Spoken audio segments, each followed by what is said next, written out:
Assalamualaikum warahmatullahi wabarakatuh. Perkenalkan, nama saya Yoga Andika Pratama. Saya adalah mahasiswa Universitas Maritim Raja Ali Haji semester 3. Pada kesempatan kali ini saya akan membahas neurologis bahasa pada mata kuliah psikolinguistik. Evolusi otak manusia. Menurut KBBI 2005, evolusi adalah sebuah perubahan perkembangan yang bertahap, bersifat lambat. Sebagai pemantau pusat sistem saraf, otak mengatur sebagian besar gerakan tubuh, perilaku dan detak jantung, tekanan darah, keseimbangan tubuh, dan fungsi hemostatis seperti halnya suhu. Tubuh juga bertanggung jawab untuk fungsi-fungsi seperti persepsi dan emosi, memori, pembelajaran motorik, dan segala macam aktivitas, jenis pembelajaran atau fungsi lainnya. Maka evolusi otak bukan hanya perubahan bertahap pada fungsi sensorik, emosional, memori, dan sensorik kinestetik, melainkan juga perubahan bertahap pada sifat yang diwariskan daripada generasi sebelumnya.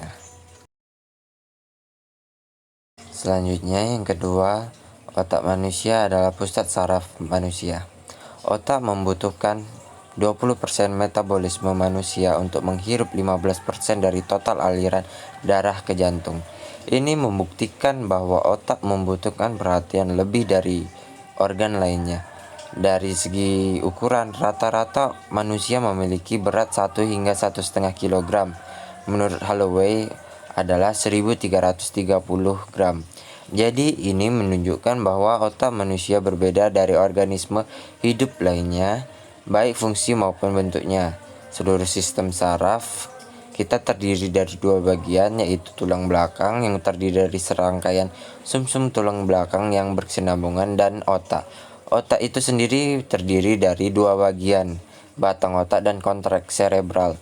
Korteks serebral menurut Dardo Wijojo adalah susunan saraf pusat manusia. Oleh karena itu, tulang belakang dan korteks serebral merupakan bagian yang tidak terpisahkan, bagian sentral dari manusia, dan segala sesuatu yang kita lakukan dalam aktivitas fisik dan mental dilakukan oleh sistem saraf yang dikendalikan. Selanjutnya adalah hubungan antara otak dan bahasa.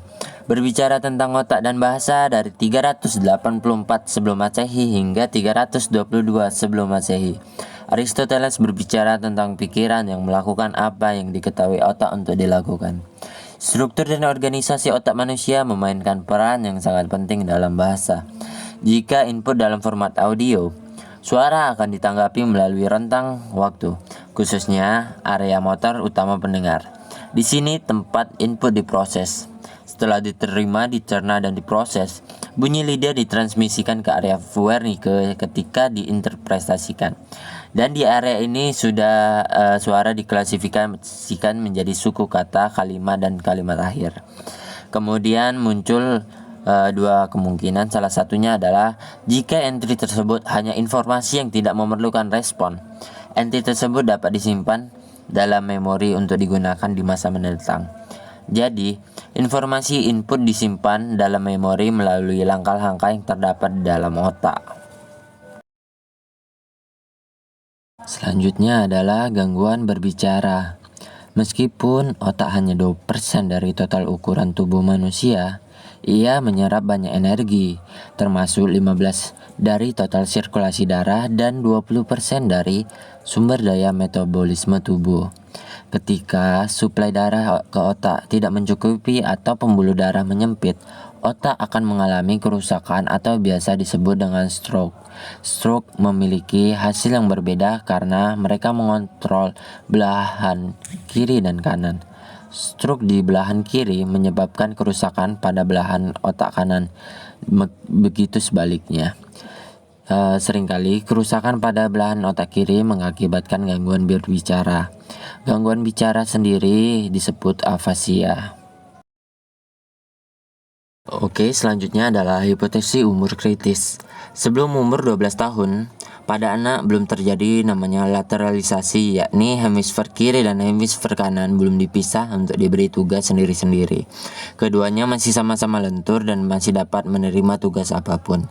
Hal tersebut menyebabkan pada umur 12 tahun, ke atas, otak sudah tidak fleksibel mungkin. Sehingga untuk mempelajari bahasa asing seperti penutur aslinya sudah berkurang.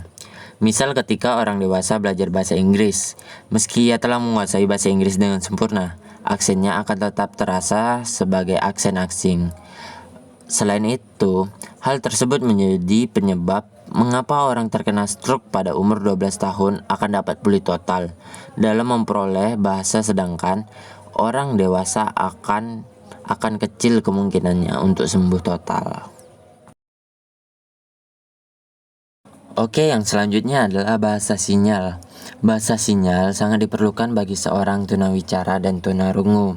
Hanya dengan bahasa sinyal, seseorang yang mengalami tunawicara dapat menyampaikan pesan yang ingin disampaikan. Namun tak semua orang mengerti mengenai bahasa ini. Jadi dibutuhkan seorang pendamping penerjemah untuk menyampaikan pesan kepada khalayak umum. Orang yang tidak bisa berkomunikasi secara lisan biasanya menggunakan bahasa sinyal ini untuk berkomunikasi. Menurut Daryo Bijojo, pada tahun 2012 bahasa sinyal mempergunakan tangan dan jari-jari untuk membentuk kata dan kalimat. Bahasa sinyal itu terdiri dari bahasa sinyal Amerika dan bahasa sinyal Inggris. Jadi seorang tunawicara akan menggunakan tangan dan jari-jarinya dengan cara digerakkan untuk berkomunikasi dengan orang lain.